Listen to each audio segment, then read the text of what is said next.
Alright, what's going on, y'all? It's Cooper here, one half of FCSN, and the college football playoff is finally here. I'm hyped up for it. I hope y'all are hyped up for it as well. Matter of fact, before this video even gets started, one, like the video, and two, down in that comment section below, let me know who you think wins this game, by how much, and why they do it. With that said though, let's go ahead and jump straight into my breakdown and prediction for the 2014/15 Rose Bowl game presented by Northwestern Mutual.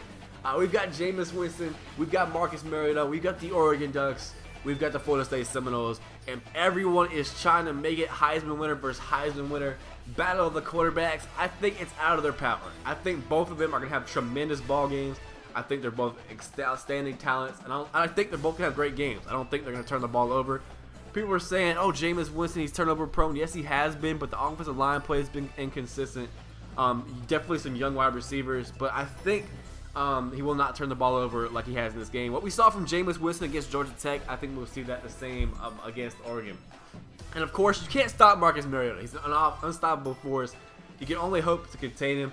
I think he has a big-time ball game as well. This game is going to come down to the defense and which defense plays better.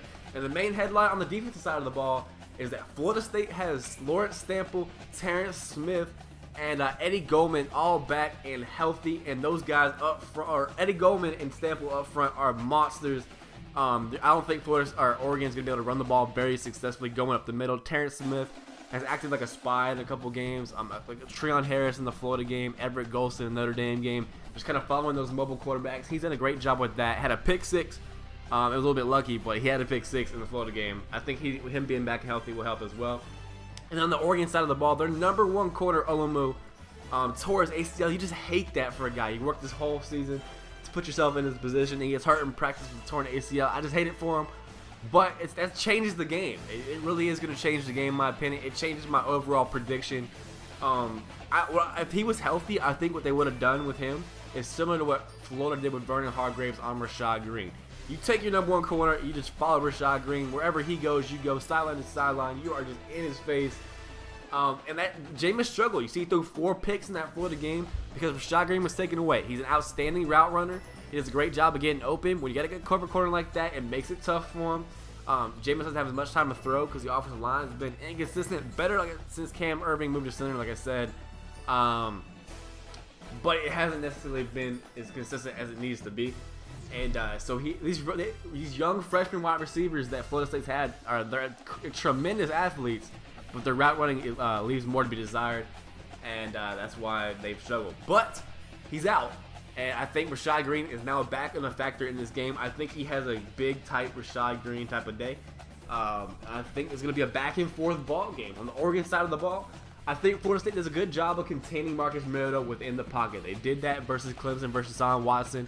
They did it versus Notre Dame with Everett Golson, and then they did it versus Florida with Treon Harris. Of course, none of those guys are up to the caliber of Marcus Mariota, but they're that type of quarterback that likes to get out of the pocket, extend plays with their feet. And Florida State did a great job of staying disciplined in their lanes, not letting them get out of the pocket too much, and kind of containing them on the run. I think they do an alright job with Marcus Mariota. I don't think he's going to have a big day with his feet. I think where Marcus Mariota is going to make his money is throwing into the middle of the field, because these linebackers are going to be focused on containing him, kind of spying on him, making sure he doesn't get outside and extending the plays with his feet. And I think he's going to throw it over the top in the middle of that field in that 10 to 15 yard range and just get the first downs doing that. I don't think they're going to beat Florida State deep. I think Florida State has the athletes outside to run with these Oregon wide receivers. So I think, like I said, he's going to hit the slot guys. Those slot guys for Oregon are going to be big, and that's where Oregon is going to get the majority of their big-time plays. Overall, though, I think my prediction for this game is Florida State 45, Oregon 38, and that's just because I can't doubt Jameis Winston. Jameis Winston, every time his rose to the occasion. He's had terrible games. And Jimbo Fisher, coach Florida State, he calls it Michael Jordan syndrome. I don't think he's not saying Jameis Winston is Michael Jordan. He's just saying he's the type of guy, nothing be going for him all day long, have a terrible game, but then when it really matters and when he really is back against the wall and needs to make a play, every single time he has made it. Like in the Florida game, he threw 4 picks, and then he came out and threw 2 touchdowns. Like he just knows how to respond. Like, it doesn't get to him.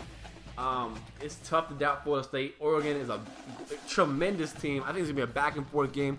Similar to the Georgia Tech game where Florida State played in the ACC Championship, kind of going back and forth. I think Florida State's athletes on defense are going to be able to run with Oregon. I think they've seen it before, but I think this is a new caliber of defense they haven't seen yet. Maybe Stanford's been up there before, but I think it's going to be similar to that. And I think they're able to contain Marcus Mariota just enough, not let him get any plays with his feet. I think Florida State wins this ball game, but it's all opinion though. This is just what I think is going to happen in the game. I know it's not the popular opinion. I know most people are saying Oregon's going to win, and they're a great team. And this pretty much go either way. If Florida State turns the ball over, Oregon wins. If Oregon turns the ball over, I think Florida State wins. That's just how it goes. I only have them up by 7. I think it's going to be like a one-score win. Either way of who wins the game.